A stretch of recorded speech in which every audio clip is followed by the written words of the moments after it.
Halo teman-teman, kembali lagi bersama saya di channel Advokat Jiwangga. Hari ini kita akan bahas tentang sengketa tanah lagi. Di video yang lalu kita sudah bahas tentang sengketa tanah. Sekarang saya akan merangkumnya kembali biar lebih jelas. Banyak orang tidak sadar bahwa masalah tanah bisa menghancurkan harta dan investasi jika tidak ditangani dengan benar. Di video ini kita akan mengulas jenis-jenis sengketa tanah, contoh kasus yang sering terjadi, dan cara-cara menyelesaikannya secara hukum. Simak biar lebih paham.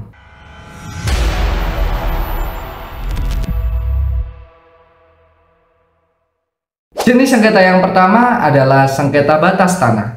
Ini biasanya terjadi karena perbedaan pemahaman batas antara pemilik tanah yang berdekatan. Pada pasal 19 ayat 2 huruf C, Undang-Undang Nomor 5 Tahun 1960 tentang Peraturan Pokok Agraria diatur bahwa pendaftaran tanah bertujuan untuk memberikan kepastian hukum dan perlindungan hukum kepada pemegang hak tanah. Contoh kasusnya, tetangga Anda tiba-tiba mengklaim bahwa tanah di belakang rumah Anda adalah miliknya. Untuk menghindari konflik, penting untuk memastikan bahwa sertifikat tanah dan bukti kepemilikan yang Anda miliki adalah valid. Jenis yang kedua adalah sengketa tumpang tindih sertifikat atau biasa disebut sertifikat ganda. Kasus ini terjadi ketika dua orang atau lebih memiliki sertifikat yang mengklaim kepemilikan tanah yang sama. Pada Peraturan Pemerintah Nomor 24 Tahun 1997 tentang pendaftaran tanah, pemerintah wajib mendaftarkan tanah guna mencegah terjadinya tumpang tindih sertifikat atau sertifikat ganda. Dalam kasus tumpang tindih, sengketa biasanya diselesaikan melalui pembuktian administrasi di BPN atau pengadilan. Kasus tumpang tindih biasanya rumit dan memakan waktu yang panjang karena harus melibatkan Badan Pertanahan Nasional atau BPN. Solusi sementara bisa dilakukan dengan cara mediasi. Jenis yang ketiga, sengketa akta jual beli palsu. Kasus jual beli tanah tanpa izin atau menggunakan akta jual beli palsu juga sering terjadi. Pada pasal 1320 KUH Perdata mengenai syarat sah perjanjian, pasal ini mengatur bahwa setiap perjanjian yang sah harus didasarkan atas kesepakatan kedua belah pihak. Jika akta jual beli palsu ditemukan, perjanjian tersebut dianggap tidak sah dan dapat dibatalkan.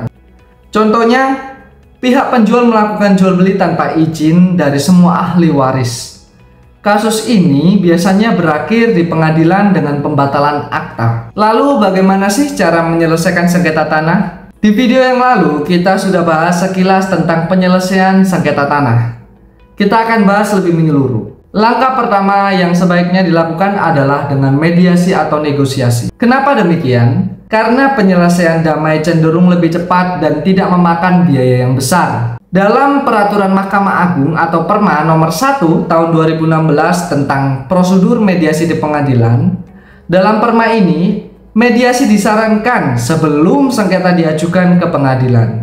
Anda dapat melibatkan pihak ketiga sebagai mediator agar solusi yang dihasilkan bisa disepakati. Kemudian, jika mediasi tidak berhasil, langkah berikutnya adalah mengajukan gugatan ke pengadilan. Pada pasal 1365 KUH Perdata tentang perbuatan melawan hukum, jikalau seseorang merugikan orang lain karena pelanggaran hak, maka mereka dapat mengajukan gugatan ke pengadilan. Misalnya dalam kasus tumpang tindih sertifikat, pengadilan akan menentukan pemilik sah melalui proses pembuktian yang melibatkan dokumen tanah. Dan yang ketiga, penyelesaian di Badan Pertanahan Nasional. BPN juga memiliki kewenangan untuk menyelesaikan sengketa administrasi tanah. Jika sengketa terkait kesalahan administrasi, Anda bisa meminta penyelesaian di BPN. Pada Peraturan Menteri ATR BPN Nomor 11 Tahun 2016 tentang penyelesaian kasus pertanahan, BPN akan melakukan klarifikasi dokumen dan memberikan solusi administratif seperti pembatalan sertifikat ganda. Dan yang keempat yang tidak kalah penting yaitu konsultasikan dengan pengacara spesialis pertanahan. Langkah terbaik dalam sengketa tanah adalah menggunakan jasa pengacara yang berpengalaman. Pengacara dapat membantu proses hukum dengan memberikan nasihat yang tepat dan strategi terbaik agar hak-hak Anda terlindungi. Untuk mencegah sengketa tanah di masa depan, perhatikan tips berikut. Yang pertama, selalu periksa keaslian sertifikat sebelum melakukan transaksi tanah. Yang kedua, gunakan jasa notaris atau PPAT untuk setiap transaksi. Dan yang ketiga, lakukan pengukuran ulang batas tanah dengan tetangga agar tidak terjadi kesalahpahaman. Dan yang terakhir, lakukan pengecekan legalitas tanah di BPN. Terima kasih sudah menonton video ini sampai akhir. Sengketa tanah memang masalah serius, tapi dengan pengetahuan yang tepat dan dukungan hukum, Anda bisa melindungi aset Anda dengan baik. Jangan lupa untuk like, subscribe, dan share video ini jika Anda merasa informasi ini bermanfaat. Sampai jumpa di video selanjutnya, semoga bermanfaat.